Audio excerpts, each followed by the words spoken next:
So today we're going to talk about one of the most important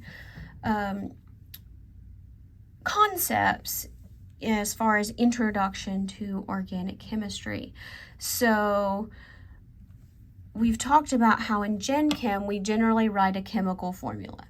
So like a chemical formula such as like C4H9Br.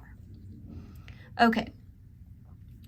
So normally when we would write a chemical formula in Gen Chem, that gives us an idea of how the pieces are connected.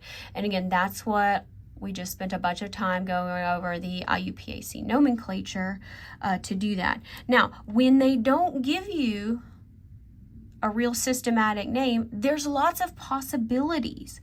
And so let's define what in the world an isomer is.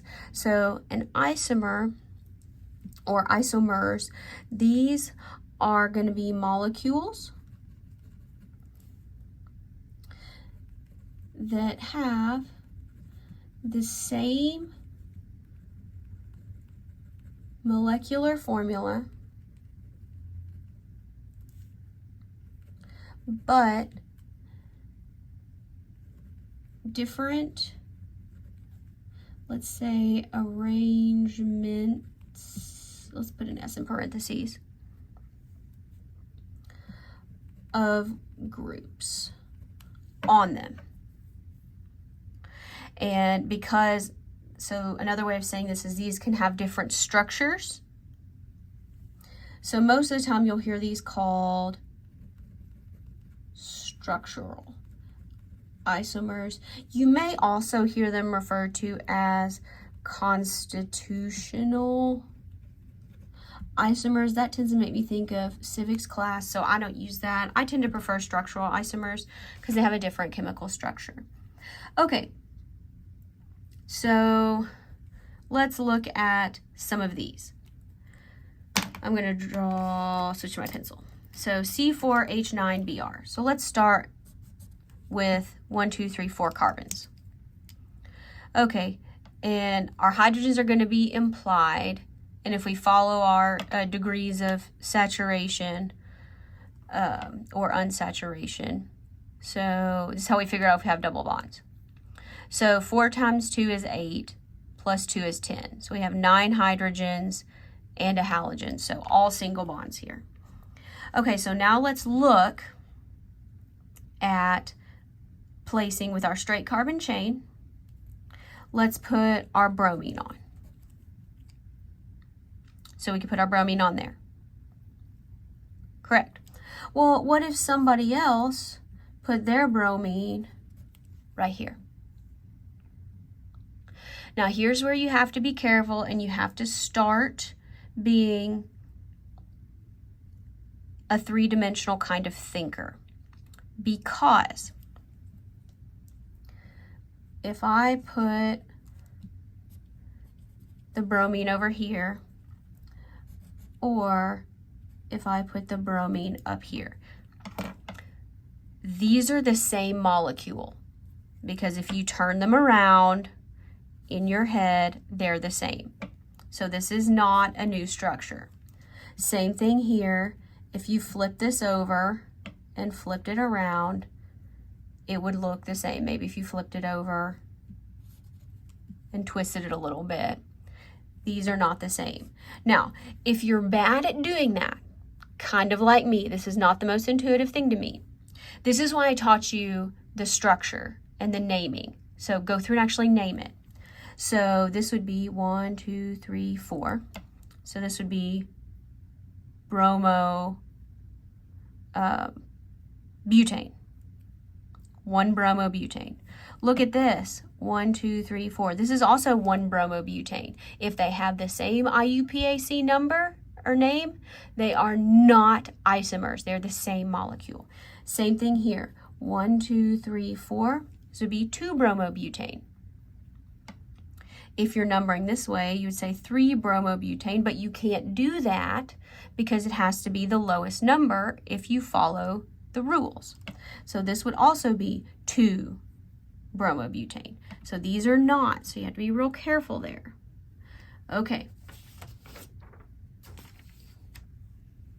Now, what if we do it with a branched carbon chain? 1, 2, 3, 4. Okay. So where can we put it? We can put it on this carbon.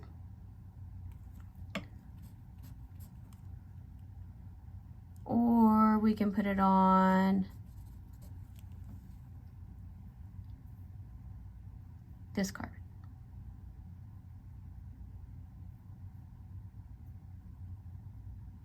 Or we can put it on this one. So let's look at this. So here, let's this carbon 1, carbon 2, carbon 3, carbon 4. I know it's not carbon 4, it's actually a methyl group. So this would be 1 bromo, 2 methyl propane. This would be 1 bromo. Oh, this is the same. Look at this. 1, 2, 3, 1 bromo, 2 ethyl. That's not a new one. How about this one? 1, 2, 3, 1. So this would be 2 bromo, 2 methyl propane. That's different. So these 4 structures have the same chemical formula, but they're very different molecules. We just named them 4 different ways. So there's a lot of times that you can, continue and practice this. So let me give you some to write down, and I want you to try these on your own. I'm not going to make a video of them, for you to practice, but write these down. If you have C3H8O, you should be able to find at least 3. If you have C5H11Cl, you should be able to find at least 8. If you have C4H8BrCl, you should be able to find at least 9. C4H8 and an oxygen, at least 17. And C6H15, and you should be able to find 27 or, nope, that's not right, 17 or more. That was 20, 17 or more. So there's a lot there. So again, how do I recommend you go about this? First, figure out if you've got single or double bonds. Next, make sure that works with your hydrogens. Make a straight carbon chain. Then start putting on your other stuff. Then make a branched carbon chain and make as many branched carbon chains as you can find. Start putting stuff on there. And again, to check yourself, go through the IUPAC naming and name them. Again, if they have the same name, they are not isomers. This is something that takes some practice, so give yourself some grace on this.